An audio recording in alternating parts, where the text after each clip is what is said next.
Ecuador stunned Colombia in an absolutely phenomenal performance. Argentina narrowly beat Peru.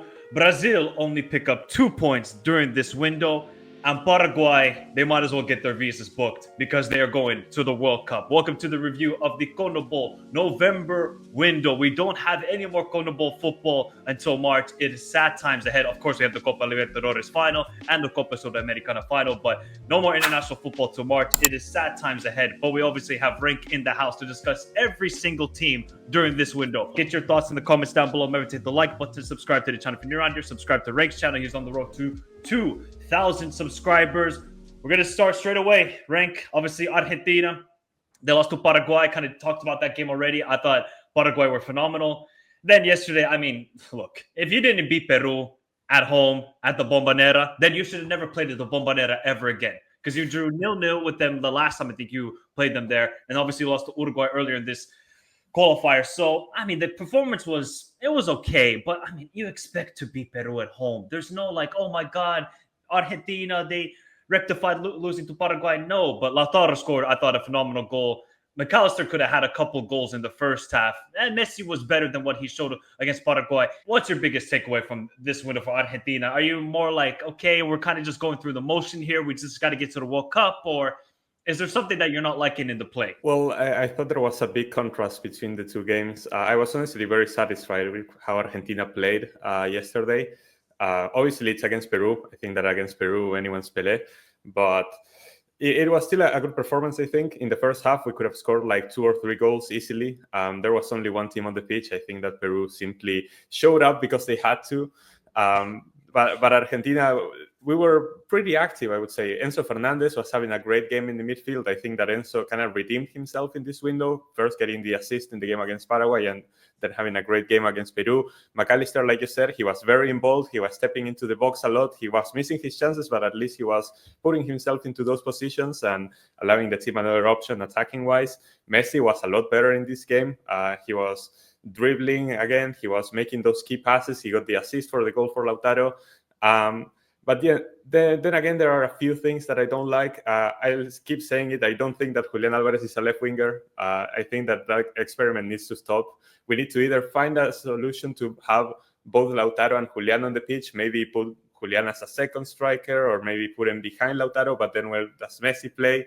So maybe you need to choose one of the two, and I think that Lautaro is in a much better form at the moment. I think that, yeah, so far we are going through the motion. We could have won this game by a larger margin. Overall, with the performance, I'm satisfied. Our finishing was bad, but I'm not too worried about that.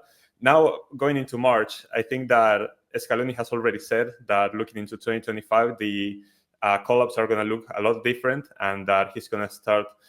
he's respected the team that won the Copa America a few months ago and until now, but in 2025, we're going to see the players who are performing the best at club level. And I think that even though the spine of the team is going to remain the same, that we're going to see some new faces and some players that we're used to seeing be dropped. A lot I expect to change in 2025, and it's gonna, now that we are on 25 points, we are pretty comfortable in first place, few points away from qualifying to the World Cup. Yeah, I expect Scaloni to start experimenting a lot more and start to prepare the team that is going to actually play in 2026. So it's really just going to be a mix of the new experiment players in 2025.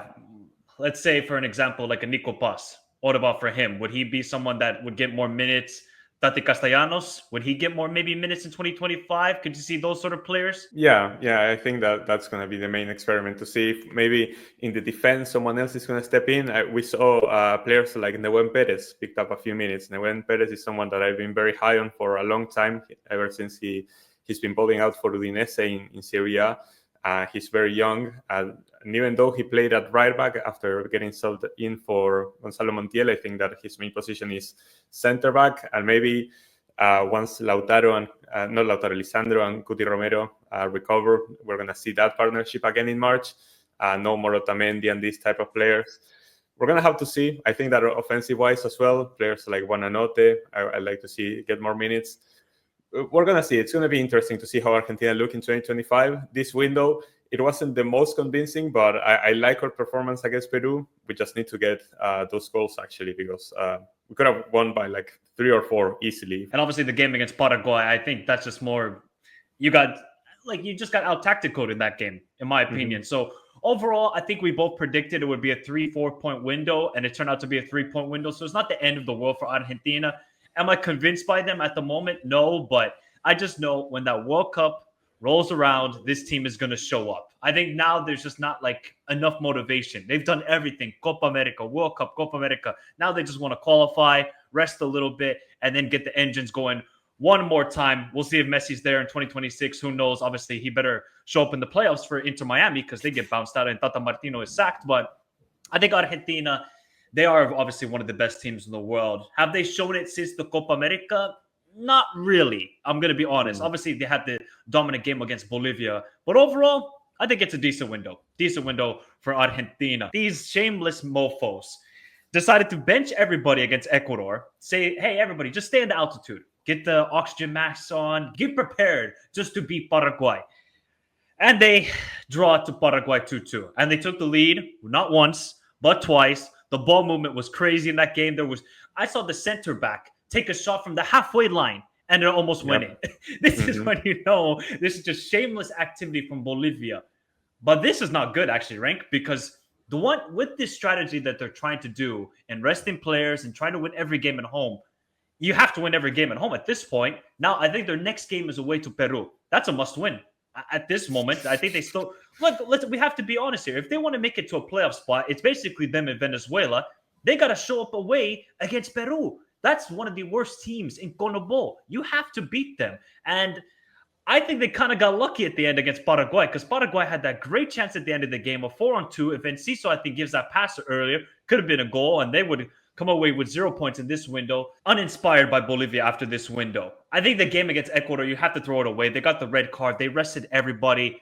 But I'm a little bit more worried about the Paraguay game. No, definitely. It's tragic for Bolivia because they put all their eggs in this basket and it crashed. It didn't work out the way they wanted. The objective was the 3 points in this window, and they only came away with one. It's bad because they don't have enough home games up until the end of the qualifiers to actually try and make it.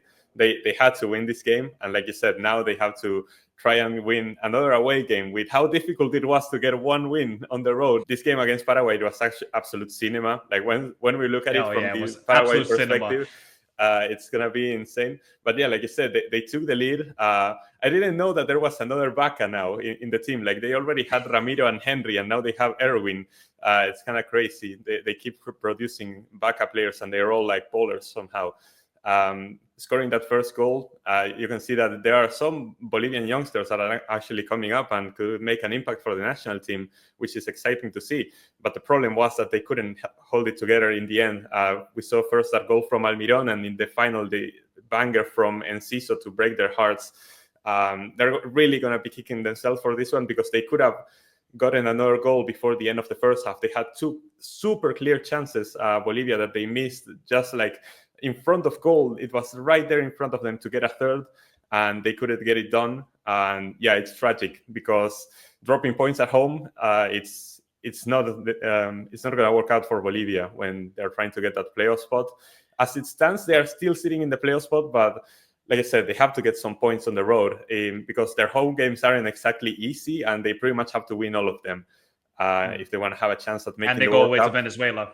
Yeah, they go away to Venezuela, which, you know, both teams are going to be desperate for points in that one. And yeah, it's very worrying signs for Bolivia because they had all of their eggs into winning that game against Paraguay, and it didn't work out. It's honestly tragic for them.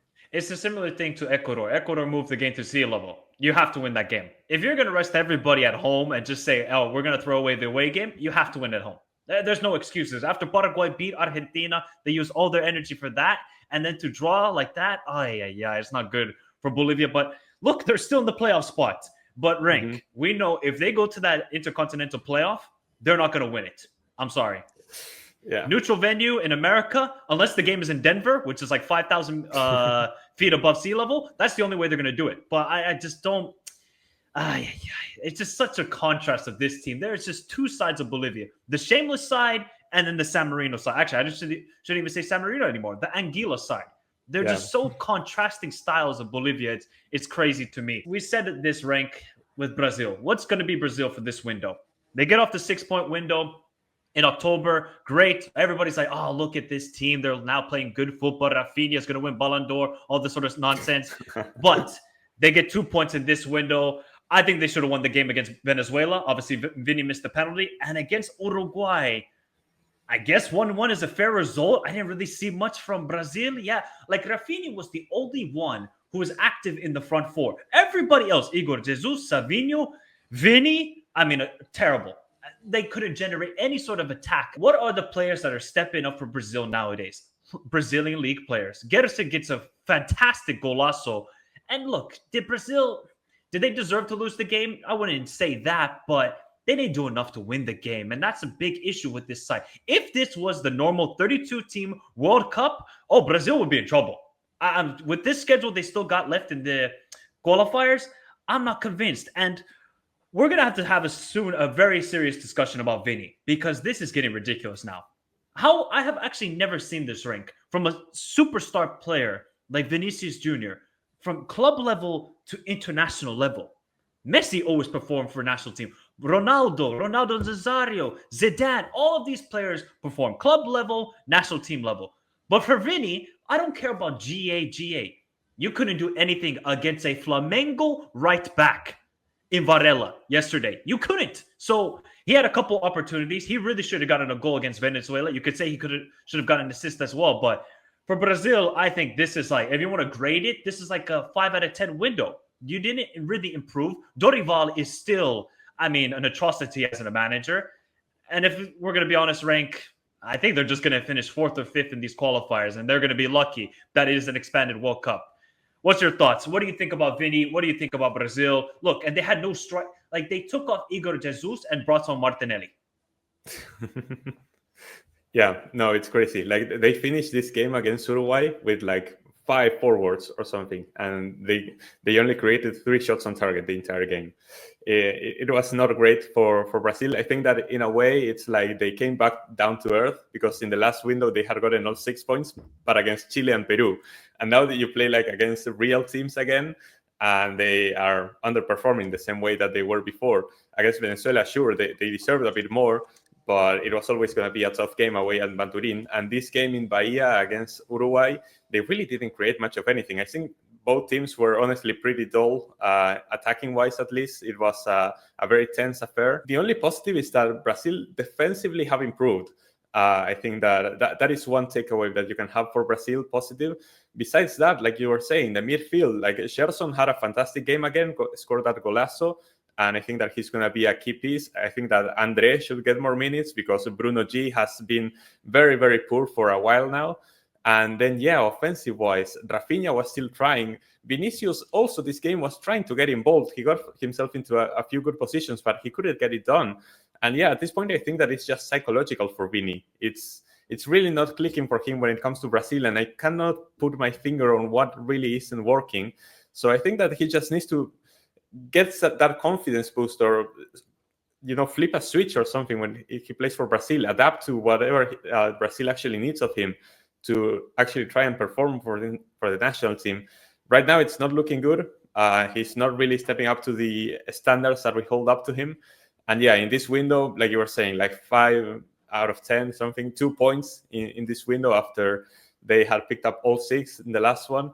It's really not a good sign. And like you said, they are lucky that this is an expanded format, because otherwise they'll be just on the edge. And they have a lot of teams that are on their tail. Like Paraguay is coming in strong. Ecuador has already surpassed them. So it's not looking great for Brazil. And it's going to be a question, what do you do with Dorival? Because the man really looks clueless at the moment. He's clueless. With his squad selection, with his 11, something is going to have to change for Brazil, because even if they are getting some results, and this wasn't the easiest window to tackle, the football just doesn't look convincing, like one bit. I think that a lot needs to change for Brazil. Okay, Rank. You're going to have to just say W or draw or loss for this next 6 games for Brazil. These are the final 6 games. Colombia at home. Colombia are not that convincing here. I'm going to say it's a draw. Argentina away. They lose. Ecuador away. They lose. Paraguay at home. Surely they beat Paraguay. I want to say they win. Chile at home. They win. And the final game is Bolivia away. Draw. So from the next 6 games, you're telling me that there's only one convincing win they're going to get there, and that's Chile. Yeah. That's not good. That's not not good, Rank. So either Dorival has to change something, or these players simply have to step up. Right? Okay, we're going to blame every single manager in this world. Ancelotti is Jesus Christ. He's going to save the Brazilian national team. He's going to bring the 6-star. No! If these players don't step up, then who's going to drive this team to glory? Who's going to take the mantle and say, I'm a Selecao player? The defense is working. I'll give it to them. Gabriel and obviously Marquinhos are doing very well. But the attack in the midfield, I mean, other than Gerson, like you alluded to, nobody else is playing at a Brazilian level. Nobody. So, look, they're lucky it's expanded, but this is not convincing once again. They have to step up against Colombia, and they better step up against Argentina away. We obviously know that's never a high-scoring game, but they got to show some pride in that matchup. And Vinny needs to step up the next one. I don't want to just blame Vinny. Obviously, you got to look at Savinho. You have to look at Igor Jesus. But Vinny's the best player. So you have to play as the best player, and he's not doing it right now. Rafinha had a better game than him yesterday. So, hey, not looking great. Well, this is a team that had a great window, and Chile. Chile got 4 points, Rank. I'm going to ask you this. When was the last time Chile scored 4 goals in a competitive game? Competitive game, not a friendly. Oh, my God. No, I couldn't tell you. Was it the 7-0? No, that's not that crazy. Okay. 2019 in the Copa America. Oh, okay. Yeah, I remember that one. Yeah, that's the last time Chile scored 4 goals in a competitive game. And look, the game against Peru, I thought it was awful. You could just see the quality of both teams isn't there. But against Venezuela, I can't lie. I saw some promising stuff. I saw some that game could have finished 6-3 if it wanted to. It was just end-to-end football. Venezuela, will get to it later on in this video, but Chile, I think this is more positive because they finally see some new players and the new players step up. And it's good to see Arturo Vidal, give it to him. He's 37 years old, still balling out there. I thought Aravena was a bright spot. So this is better from Chile. Chile just got to go with the new generation. Just go with the players that want to play for the national team. They kept going with the same guys and realized, there's too much rust here. We got to get rid of the rust. All right, let's bring in an oil change, and we're now seeing a new Chile. Now, I don't think Chile is still going to qualify to the World Cup. Maybe, but their next 6 games are brutal, in all honesty. But I think it was a much better performance against Venezuela. They needed to bounce back. I said to you before the window, I think they're going to beat Venezuela at home, and it turned out to be that way. They were obviously 1-0 down, 2-1 down. They get it back to 3-2 at halftime. Gareca is doing this. Then when Vidal got substituted off, he's doing this.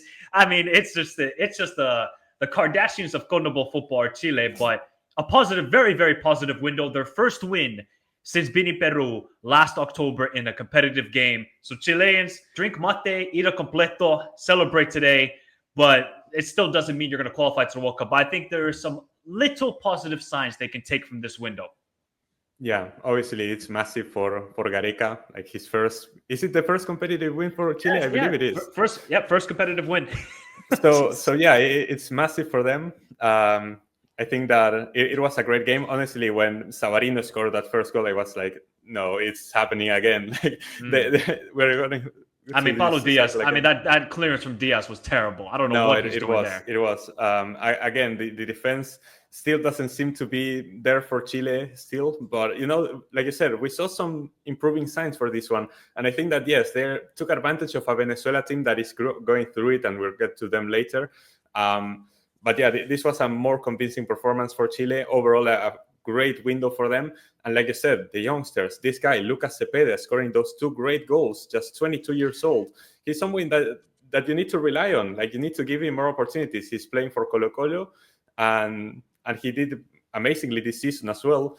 I think that, yeah, you need to at least trust the youngsters because they're going to at least do better than the ones that came before them, and they're going to develop into the future if you give them enough minutes. Obviously, the worst thing we could do is hype up Cepeda for this only one game. But it proves the point that you need to actually trust in the young players and try to develop them into the next cycle. Because like you said, I think that Chile sadly woke up a bit too late for this one. If they had the 3 points of that game that they lost against Bolivia, maybe you could make an argument that they're still in the race, but their next 6 games are just brutal. Like their easiest games in a lot of question marks is the game at home against Ecuador, and Ecuador are in great form. And the rest of the games are absolute hell for Chile. So I think that they woke up a little too late. They are not going to have enough to qualify to a World Cup, even if they keep this upward trajectory. But like I said, positive signs for Chile. They managed to turn this game around, and psychologically for them it's massive because they were in the gutter. And like you were saying, they were doing this because they knew that if they got too desperate, at any moment they could throw it away. And luckily for them, they didn't. They could have even scored a fifth. It was disallowed at the end. So yeah, a lot of positive signs, especially in the offense for Chile. And now we're going to have to see how they develop for the future, what this brings for Gareca in the future of Chile. But yeah, positive signs, very good window for Chile. Sadly, a bit too late for them if they want to make this World Cup, in my opinion. 100%. But Suazo and Cepeda, I think they were the 2 standout stars on the night for Chile. But that first goal from Cepeda, que golazo, man. Oh my God, top bins on the left foot. I haven't seen much of him at Colo Colo, so I can't say if he's a very talented player. But what I saw yesterday in his first start for La Roja was unbelievable. 2 goals, an assist. I think fantastic night for him and a fantastic night for Chile. They just needed some positivity. It's been just trash on trash on trash, but finally they get their campaign going. I don't know if it means they're going to get to the playoff spot, which would be ridiculous for how poor they have been, but winning a match, that's the most valuable thing. But here's a team that picked up 0 points, Rank. Oh, gosh.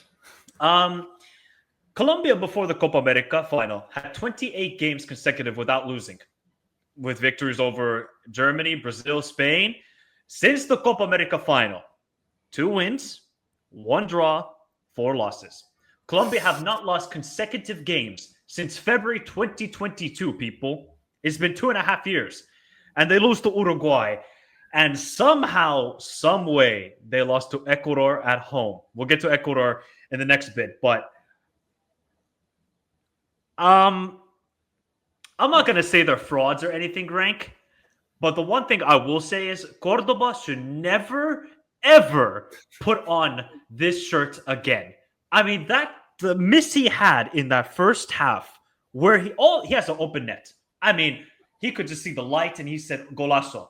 And he didn't even get a touch on it. He barely got a touch on it. I think the turf kind of disrupted him a little bit.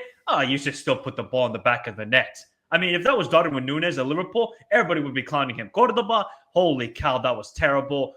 Again, Lucho, I thought had a quiet game. We didn't see much from the fullbacks. Once more from Colombia. James, he was effective in some times, but not much otherwise. I just want to see Duran. Just start him every game. He's a young striker. He needs to get the minutes. I don't know what Nestor Lorenzo's doing with this. Okay, you got to trust in one of the strikers so they can feel that confidence. And I don't think the strikers are feeling the confidence at the moment.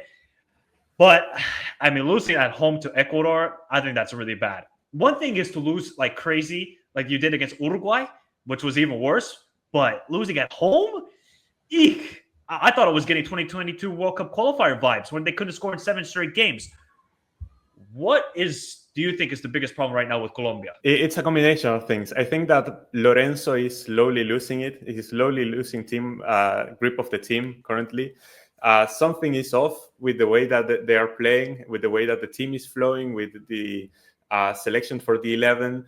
Something is not quite right. But like you said, some players are underperforming. Like the fullbacks used to be a massive reason why Colombia looked that great offensive-wise, because you had both Muñoz and Mojica pushing forward and trying to create those opportunities for the rest of the team. I think that Richard Rios was, again, a bit quiet, in my opinion. Rios was usually a huge asset. I thought he was actually good. I thought he was one of their better players yesterday, if I'm going to be honest. But his mistake was also what led to one of the key chances that Ecuador had in the first few minutes. But I think that whenever Rios was flowing, like the team was working a lot better when it came to the midfield, and he was one of the key players that was getting the ball to Lerma, to James, and trying to make the team function. Lucho, again, ineffective, especially in this last game. He had a great opportunity where his header hit the post. He was very close to getting another goal in the second half. But yeah, after that, it's another quiet night for Lucho. And like you were saying, like Cordoba, dear Lord, you cannot be missing those. And he had a few misses does he have in that. How many misses does he have in the last couple of windows? I'm being honest. This is getting ridiculous. It's quite insane. And, you know, obviously Duran didn't have the best game against Uruguay either, but you still need to play him. You give him more opportunities because he's proven to be a fantastic player for Aston Villa. You need to actually try and give him minutes and see how he does. Cordoba is just not it. He's like another Borré at this moment. And yeah, it's not great for Colombia. They got quite unlucky, I would say. This game against Ecuador, they should have won with just the sheer amount of chances that they created. And against Uruguay, losing in the final minute. But they had 10 men, Ecuador, from the 30th minute.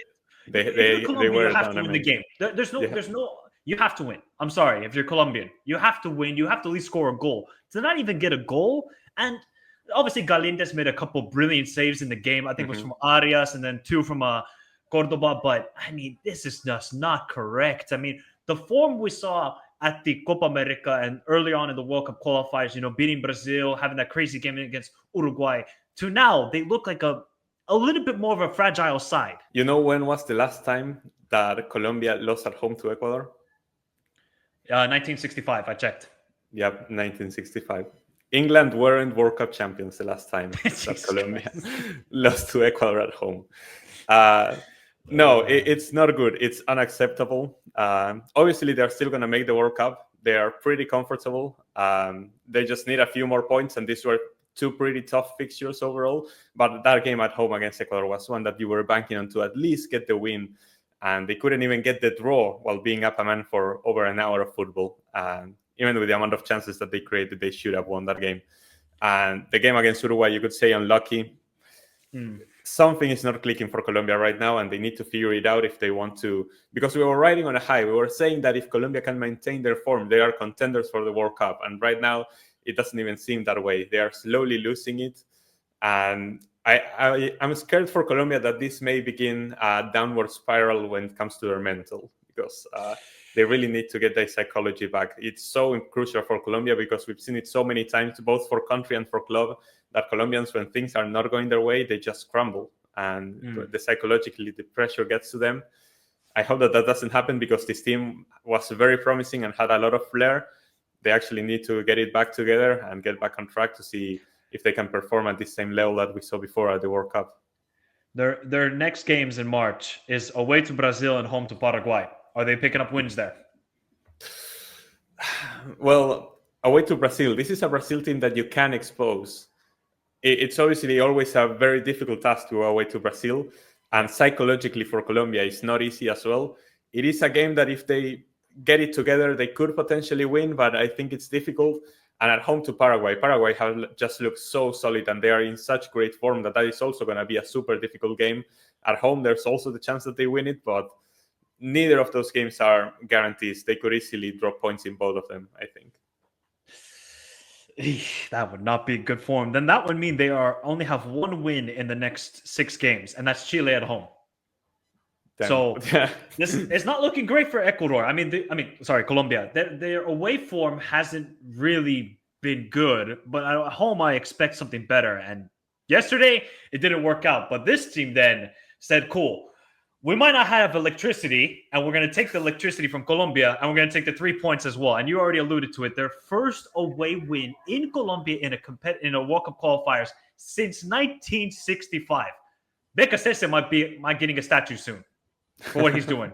I mean, unbelievable.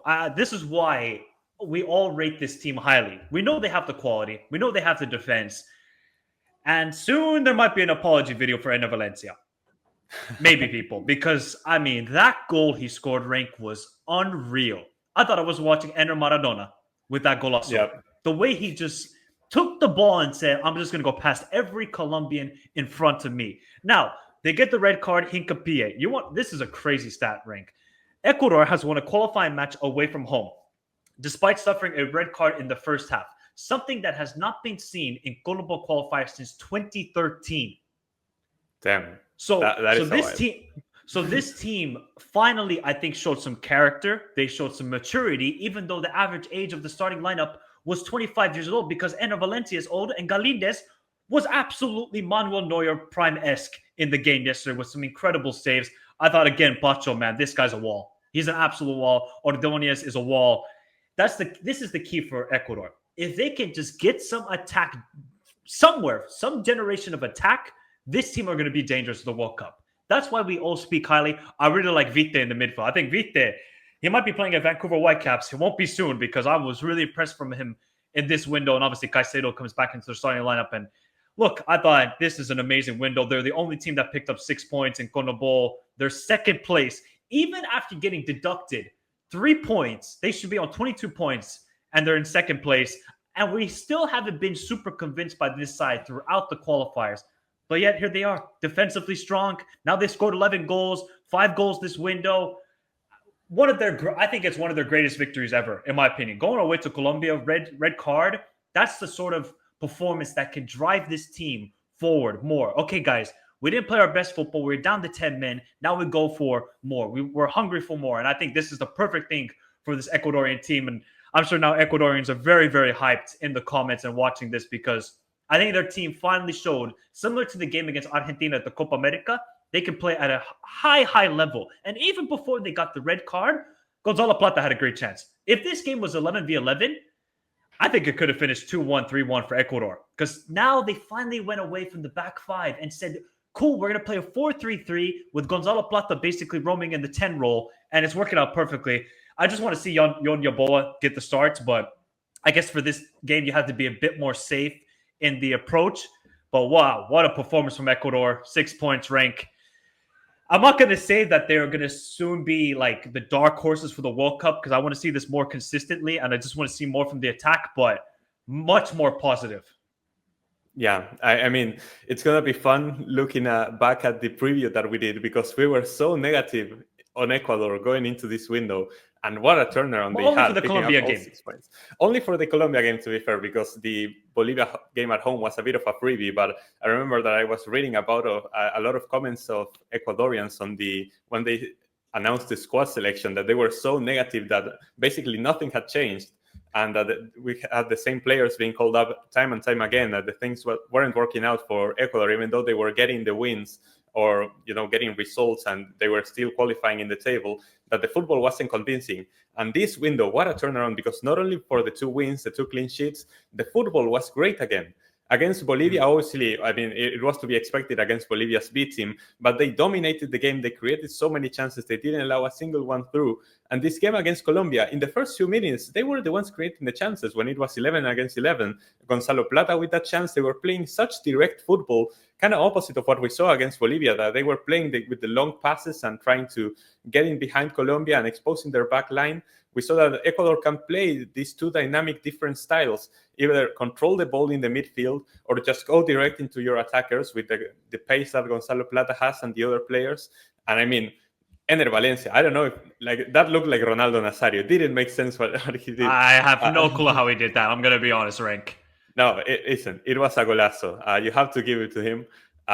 It was amazing. Yeah, they may not have power. They may have no electricity, but que golazo, man. It was crazy. After that, obviously, Hincapié gets the red card, like deserved, but he had to do what he had to do. Otherwise, Cordoba surely would have scored that open net. I don't think he would have missed 2 in a row. I don't know. Maybe he would have. Maybe he would have. But just in case, Hincapié brings him down and gets the red card. And like you said, they showed maturity. They showed some character, and they managed to hold the line. Even though Colombia was breaking down their defense, they found that safety in Galindez, who had a masterclass of a game. He was a very busy man on the night. But even then, the rest of the defense was putting in some work as well. And yeah, Ecuador come away with a massive win, one that they hadn't gotten in years. And yeah, they basically recovered the 3 points that they lost, because these were 3 points that they weren't expecting. And now they have them back. Second place with a 3-point deduction is quite crazy. Ecuador are performing even better than they did in the last cycle. That was already amazing. I actually checked somewhere, Rank. They have had a better start these qualifiers than under Gustavo Alvaro in the 2022 World Cup qualifiers. Yeah, Yeah, I mean, honestly, you have to give some credit to Robert Sanchez, even though it didn't look great Oh in the football. Jesus, Like, no, we're not. I We're mean, not giving credit to him. listen, No, listen, no. the results were there. The results were there, Ugh. even though the football wasn't great. And now Becasese is bringing the results and the football. You have to give him time. Obviously, we're not going to hype up Ecuador that quickly again, even though it seems like Mike has already jumped the train again back from Colombia into No, Ecuador. no, Um, not yet, not yet. okay, Nope. maybe not yet. Um, but this is a very positive window for Ecuador, obviously, with all 6 points. And we're going to see what they produce now. I think that it's pretty safe to say that they're going to the World Cup. And then the objective is going to be to get to the round of 16 and beyond once they are there at the World Cup. But yeah, a massive, massive window for Ecuador and only positive things.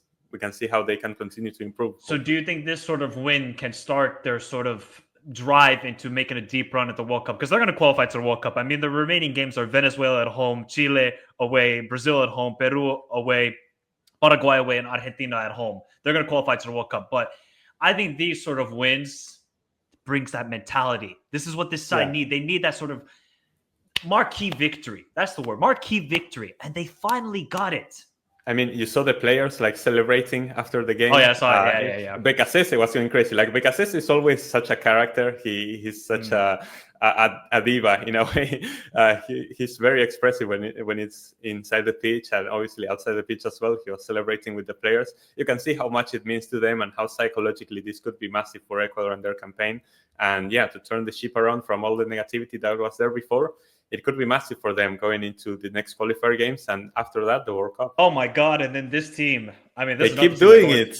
They keep doing it. They're going to the World Cup. I don't care what anybody says. Paraguay going to the World Cup. I mean, to get a draw away to Bolivia, I think is fantastic.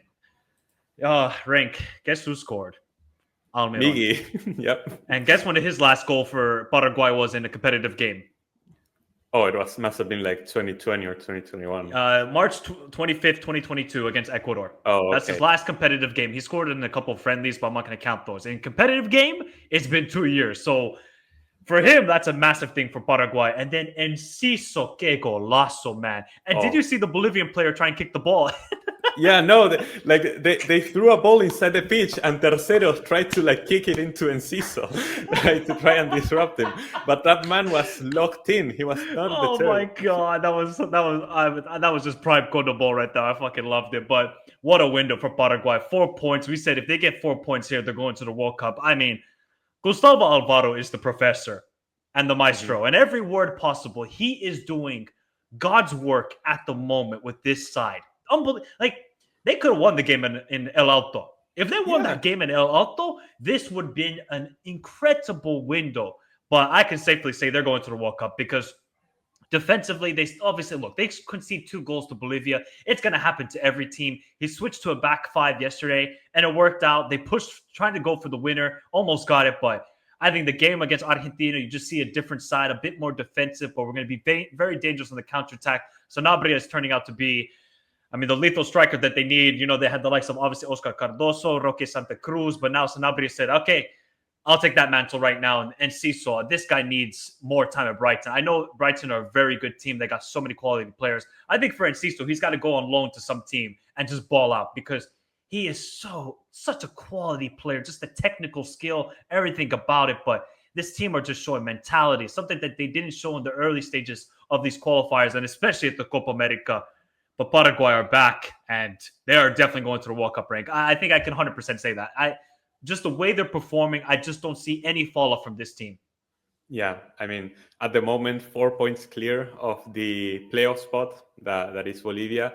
It was a massive window for Paraguay. And even though, like, the players are the same that these other managers like Berizzo, like Barros Esqueloto, Garnero were calling up, but something about how Gustavo Alfaro does with his teams, it's something special. Like, yeah, it all comes down to mentality and the tactics, because it's not only the results, the football is flowing for Paraguay. They are showing some very promising signs. Against Argentina, they had a very dominant game. And now against Bolivia, yes, it was shaky, but you were playing in the altitude and Bolivia were taking the lead. They've missed a few chances, but after that, in the second half, they turned into another engine. and Paraguay were fantastic. You saw that first goal, the recovery from Tony Sanabria, like showing that he's such a not only prolific striker but also very useful in the build-up play, and then passing it to Enciso and to Almiron, and the great goal. And Enciso, man of the match performance as well. Like you said, they could have won the game. Like that chance in the final minute, I thought that Enciso was going for another. He decided to pass it to Ramon Sosa, and it was an amazing save from Vizcarra. But they could have easily come away with 6 points in this window, and we wouldn't be surprised. It was such a turnaround for Paraguay once again. They stay unbeaten under Gustavo Alfaro. And it's crazy. They are doing what you need to do. You win all of your home games and you draw all of your games away. And they are on course for making the World Cup once again after so many years. Like 2010 was the last time. And, it's the hope is back for Paraguay. The players are actually stepping up. It's all positive. The defense, like obviously against Bolivia, it didn't look that great. Gustavo Gomez was allowing a few chances. But I mean, he gave up the penalty too with the late penalty. I didn't think that was a penalty, to be fair. I didn't think that was a penalty. Yeah, I could see that, yeah. I mean, I was 50-50, but I think nowadays they're going to give that. Yeah, probably. It wasn't that solid in this game against Bolivia, but against Argentina, he was a beast. So obviously, again, in the defense, you can see how different it is under Gustavo Alfaro, how organized this team is. And now we saw the offensive prowess as well. First against Argentina with the set pieces, and now against Bolivia with open field, open play with Enciso. It was fantastic window for Paraguay. Their next game is Chile at home, and if they pick up 3 wins in that one, they're basically guaranteed to be in the World Cup. I remember I had something in my notes. I got to shout out this player, Matias Galarza, who plays in Talleres in Argentina. This guy, he ran the whole entire game. I even at altitude, this dude was running, and he was on the bench against Argentina. I thought he was fantastic in the matchup. But rank 6 games for Gustavo Alfaro. 0-0 against Uruguay. Beat Brazil. 0-0 away to Ecuador. Beat Venezuela. Beat Argentina. 2-2 draw away to Bolivia. That is unstoppable. That's unreal. It's insane. They had 5 points when he picked up the team. They have 17 now. Rank, before he got hired as the manager, they had 1 goal in qualifiers. They have scored 7 goals since he's been hired. No. I said it. He's the second coming of Jesus Christ. It doesn't make sense how he makes teams work. First with Ecuador and now with Paraguay. It's insane. This guy. And with Costa Rica, he was having a great spell as well, and he decided to reach out. But listen, he brought all his magic to Paraguay, and it's beautiful to see because this team actually has players and potential. You were mentioning like Diego Gomez. We didn't even talk about Diego Gomez. He was obviously having a great game as well. Because I think he got the red card. I think in the once he was Bolivia game on the bench. Yeah, because there was a fight. There was a fight after Bolivia scored. The penalty. Great CONMEBOL action as always. This is a team that rank. Peru have scored 3 goals in 12 games. They didn't get a single goal this window, man. 3 goals in 12 games. Que terrible. This is like... I feel bad for my Peruvians now. You guys are just suffering at this moment. You guys are just basically in Guantanamo Bay and having to suffer watching this football and watching this team. Why Paulo Guerrero got 2 starts, Rank? 2 starts! For what? What, does he get more caps or something? Like, does he need to get more goals? This is the game yesterday, they did nothing. Nothing. No. Yeah, okay, Lapadula had a decent cameo off the bench. They tried to get the ball, but Fossati is just straight up. He needs to go to The Hague. Trial at The Hague immediately. I get that they don't have the quality, Peru, but you got to show something at least, and they didn't show anything once again. I thought the game against Chile, okay, they were a little bit misfortunate. I thought they had a couple of good chances. Obviously, Paulo Guerrero had that really good chance, but they're just going to suffer more and more. And unless they just call up some new players, try out something different, because they're trying the same thing over and over again. Back 5, defend deep, and try and hit teams on the counterattack. But no, nothing to prevail them over the line. They are going to suffer more and more. I think their last 6 games, okay, they have some winnable games here. Bolivia at home, Venezuela away, Colombia away, Ecuador at home, Uruguay away. Okay, maybe they got one winnable game there, and that's Bolivia at home. So this could get even worse for Peru. I just want to see some football. I just want to see some goals. But this, the Peruvians are suffering, Rank. Did you see anything from this window that says, look, maybe they got some positivity? Or is it still negatives with this team? No, it's all negatives. Especially the game yesterday, it was bad. We didn't see anything out of Peru in that one. Obviously, it was against Argentina on the road, always going to be a difficult game, but something like some determination, some shame, like try for the jersey, at least for the badge, to try and do something, get something done, and actually create a chance, have a shot on target or something. Emi Martinez was like chilling like it was Mar del Plata or something. It didn't make sense how easy the game was for the defense of Argentina. That's against the teams that they are supposed to lose. Against the teams that they are supposed to beat, like the game at home against Chile, it was cross and inshallah. Like they weren't really even trying to create much of anything. And, you know, they were landing very few of those crosses even. So it was very, very bad. The creativity is not there. The midfield, something is not working out. They need to give other players more playing time, like you were saying. Quispe got 5 minutes last night. 5 minutes. Grimaldo is not even getting called up anymore. I don't know if he was injured for this window or whatever. And like we were saying for Chile before, you need to trust the youngsters. Like, I know that the youngsters are not great for Peru because they got demolished in the pre-Olympic tournament as well. But Carlos Zambrano spoke after the game with Argentina and were saying, look, we are also feeling very uncomfortable with the results that we're getting, but we are the ones that are here. Like the players that are here are what we have. Basically, okay, that was are these the best players that Peru have? I'm inclined to agree with that, but even if they are, I would still give more chances to the youngsters. Like I'd rather see a 22-year-old. Quispe had 18 minutes this window. No, it's crazy. Like you need to give him more minutes. I'd rather see a 22-year-old lose the ball like 100 times than see 40-year-old Paulo Guerrero get 2 starts. At least give them playing time. Like, got 2 starts. Bro, give them playing time. Actually, get them ready for the next qualifying cycle. Like, yes, it's going to be very rough if you play the youngsters that are very inexperienced in this window. It's going to be rough, but you need to get it started. Actually, give them some, get a taste of what CONMEBOL is like to these other players, because otherwise it's never going to improve. These other players that are here, which are not even that impressive, are going to be gone. And what's going to happen next? Something needs to change for Peru within the federation, within the system, the league. Everything needs to change about Peruvian football. It's just rotten to its core.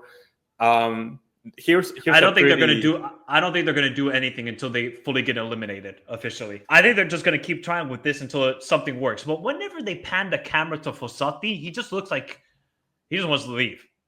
Yeah, I mean, Mike, road to the 2010 World Cup, where Peru finished in last place.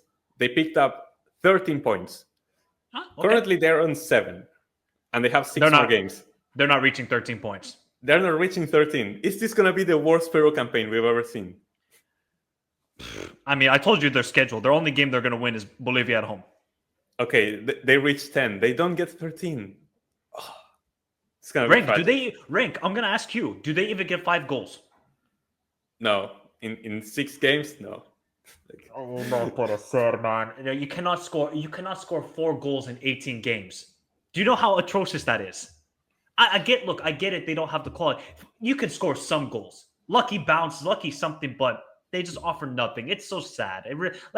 This team, for me, was the best team to watch in the 2018 World Cup qualifiers. I thought the football they were playing with Gareca, Farfan, and all these guys, I was like, this is football right here. Now I watch them, it's like just anti-football, terrorist football from Fossati. It's terrible. I feel bad for my Peruvians. Like, even if you were losing, but you at least see some promising signs, I'm like, okay, cool. You lost, but it's all right. You're going to have a decent future. I can't even say that, Rank. That's the sad part. Yep. Big window for them, Rank. They got 4 points here. And I thought Ugarte yesterday was absolute beast mode. Ugarte was phenomenal. I mean, yeah, look, his passing is the greatest. And, you know, Man United fans are now already saying, sell him that, sell him this. I mean, that's typical Man United fans, how they react after a player doesn't play well. But I thought Ugarte was phenomenal yesterday against Brazil. They get the crazy win over Colombia.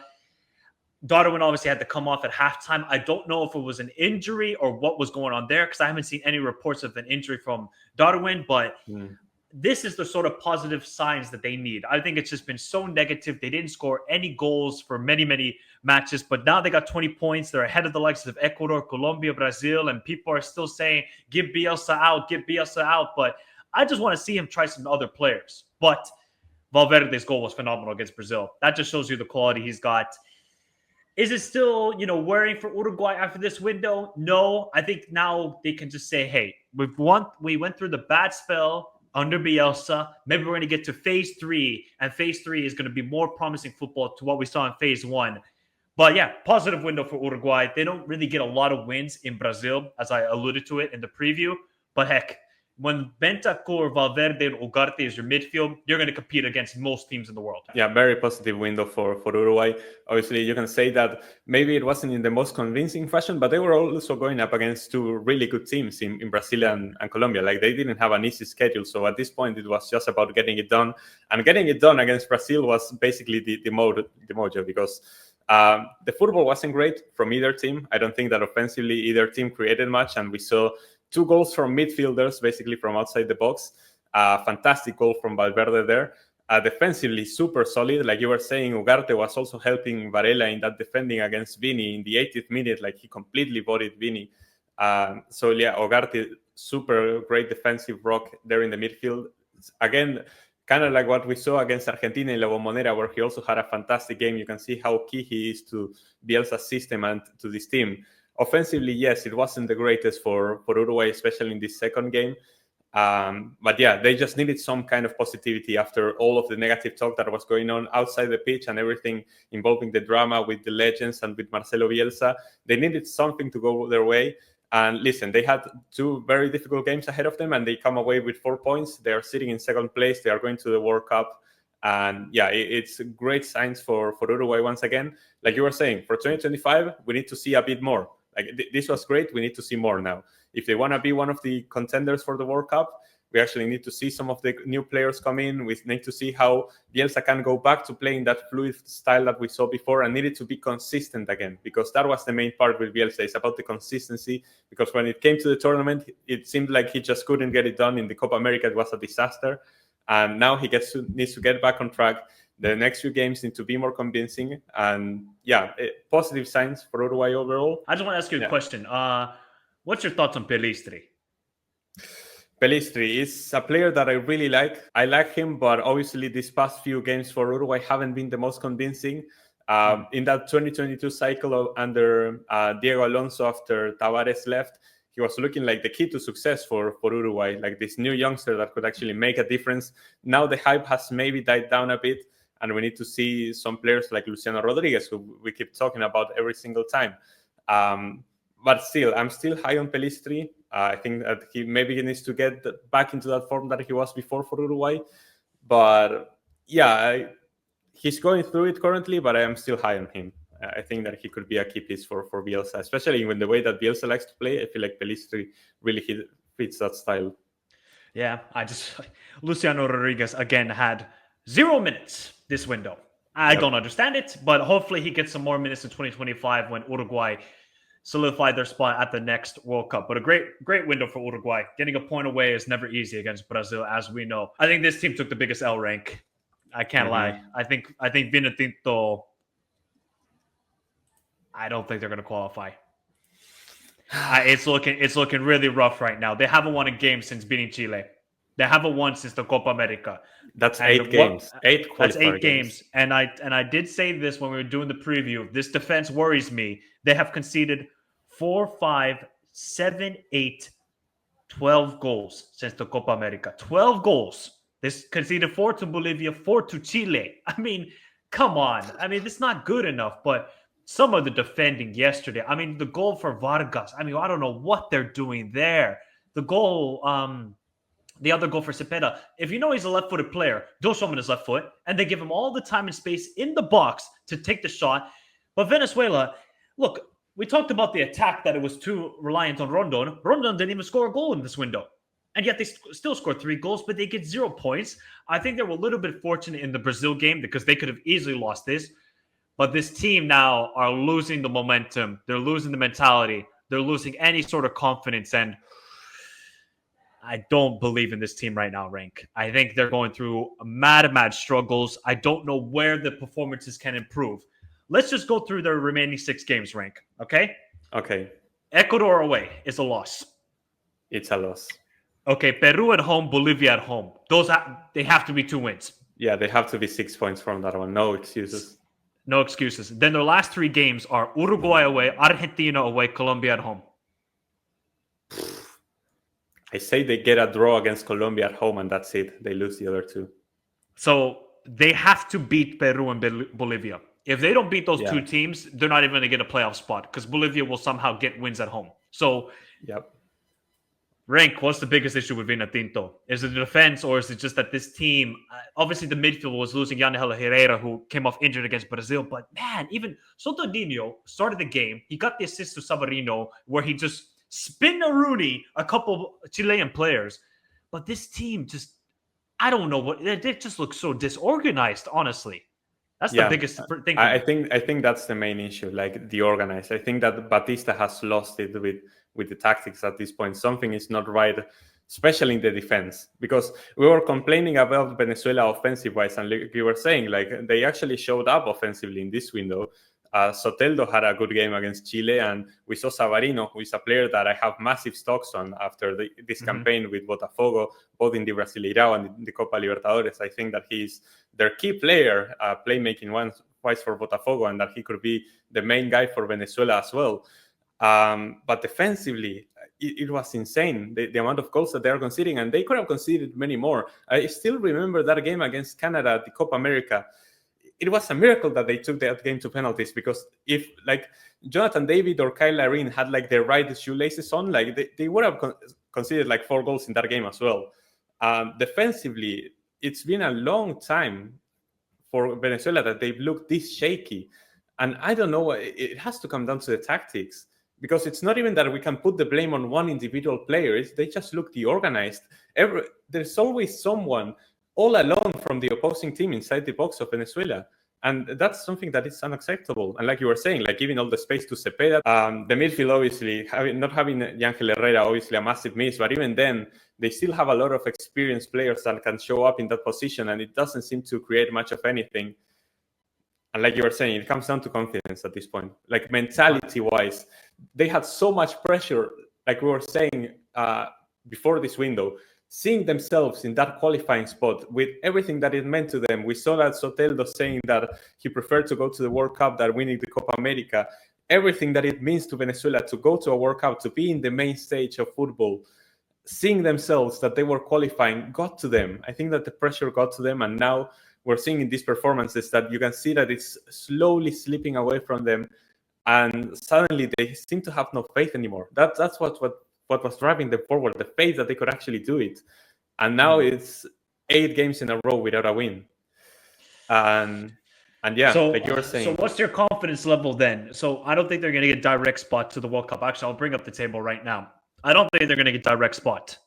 Do you think they can leapfrog them Bolivia into the playoff spot? Because at least if they can get to the playoff spot, I think they can go up against a lot of teams in the world. I think they can beat the AFC teams. I think they can beat the CONCACAF teams. The only teams they would probably struggle is the CAF teams, because they're always going to be strong. What's your sort of confidence level if you went from 0 to 10 that Venezuela qualified to the World Cup now? 4 or 5, because I think that they're going to get the playoff spot ahead of Bolivia. I'm not 100% sure of it, but I think that they have 6 guaranteed points in those home games that you mentioned. And it's not a guarantee that Bolivia is going to win every single home game, because we saw how they drop points against Paraguay, and they don't have like the easiest fixtures. Like they still have to play at home against Uruguay and Brazil, and those are not easy games for Bolivia. Yeah. So it's not a guarantee that Bolivia are going to pick up like 6 or 9 points. So I think that there's a real chance that Venezuela get the playoff spot. But after that, like going into intercontinental playoffs, it's going to be difficult. It depends on what AFC team you face, what CAF team you play. Yeah. I'm fully convinced that they're going to be competitive in the intercontinental playoffs if they get there. But again, it's going to come down to the mentality. Are they going to be able to handle the pressure playing in the United States in that huge stadium? We saw it at the Copa America that they were able to do so, but this is different. This is for a ticket to the World Cup, and we saw how much it meant to them and how it's mentally affecting them and slipping out of their hands currently. Are they going to be able to cope with that pressure when it comes to those, knockout games that where it's winner takes all? I'm not completely sure. I'm not convinced, especially with the way they're playing and how they're looking defensively. It's very shaky at the moment. Like I said, they have to beat Peru and Bolivia at home. Those are must wins. If they don't win those games, then I don't know when Venezuela. Because for me, like following CONMEBOL football since like the early 2000s, I think this is the most talented team I've seen from Venezuela. You got guys like Rondon, Sotudinho, Savarino, obviously Martinez, Aramburu, Rafael Romo is a very quality goalkeeper, but it just seems like they had that great initial start. They were playing with such confidence, getting the draw away to Brazil, destroying Chile, getting 9 points at the Copa America. And ever since then, it's just all faded away. So I don't know how they're going to regroup. I really don't, Rank. But now looking at the table, I mean, Chile got some hope now, Rank, but I don't think they're going to get the playoff spot.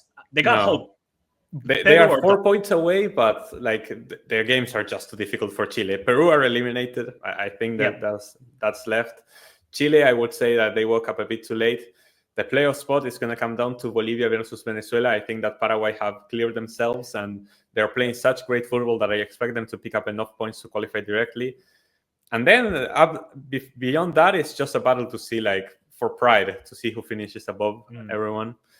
But Rank, isn't it funny? We all speak highly of Colombia and they're 4th place. I mean, they got a 0-pointer this window. They got 3 losses. That's more than Ecuador. Ecuador have conceded only 4 goals in 12 games. That's unreal. 4 goals in 12. That's unreal. So, just the last question before we end this video. Is your money on right now that Bolivia is going to get the playoff spot? Or is it Venezuela? I would put it on Venezuela. I'm not convinced that Bolivia is going to pick up all of their home games. I'm going to be honest. I think Bolivia is going to get it. I feel like that would even be worse for CONMEBOL because we know that Bolivia are going to... they're not going to do great in the intercontinental playoffs. They at sea level, no, it's not happening. If you're any team around the world that make it to the intercontinental playoff, you are praying to God that Bolivia make it. Praying to God, because we just see this team at sea level or okay, they beat Chile. Okay, cool. And altitude, you're gonna have to find some altitude game in America. That's Denver. You go to Montana. You go to Alaska. Play there. You ain't gonna find much mountain range games. So it's going to be a struggle for Bolivia. The best thing for CONMEBOL and the respect that CONMEBOL football needs, because Peru lost the last time in the intercontinental playoff, is that Venezuela make it. Because Venezuela will beat other teams around the world. If Bolivia make it, that will be an atrocity in my opinion. But heck, we could still see some crazy things happen in the next window. The next window, Rank, we got Uruguay, Argentina. We got Brazil, Colombia, Ecuador, Venezuela, Bolivia, Uruguay, Argentina, Brazil. Juicy games. Colombia, Paraguay in March. Juicy games. Some incredible games for the next window in March, and a lot of teams that I think are going to be a lot different than what we saw in this year. And listen, some teams really have to pick themselves back up and make a huge turnaround if they want to make it. And other ones who I think will qualify need to show a better face and a better performance. So a lot will be on the line on March. I think that a lot of narratives are going to change and going to be built. That's a window where Vinny can change his narrative with Brazil, in my opinion. Colombia and Argentina, those are 2 games that Vinny can change his narrative. Games. But people, let us know your thoughts in the comments down below. If you're Ecuadorian, how happy are you with your team? If you're Brazilian, what's the biggest problem with you guys? If you're Argentinian, do you see any worries with your side? If you're Peruvian, God bless you guys. I feel bad for you. And if you're Paraguayan, are you going to the World Cup? Remember to subscribe to Rank's channel. His link will be in the description down below. And we will obviously be back here in March. We'll obviously have a couple more CONMEBOL videos. Me and Rank will possibly be doing soon a video on Brazilian teams dominating the Copa Libertadores. But for now, have a beautiful day. Stay safe in this crazy world. Till next time. Adios.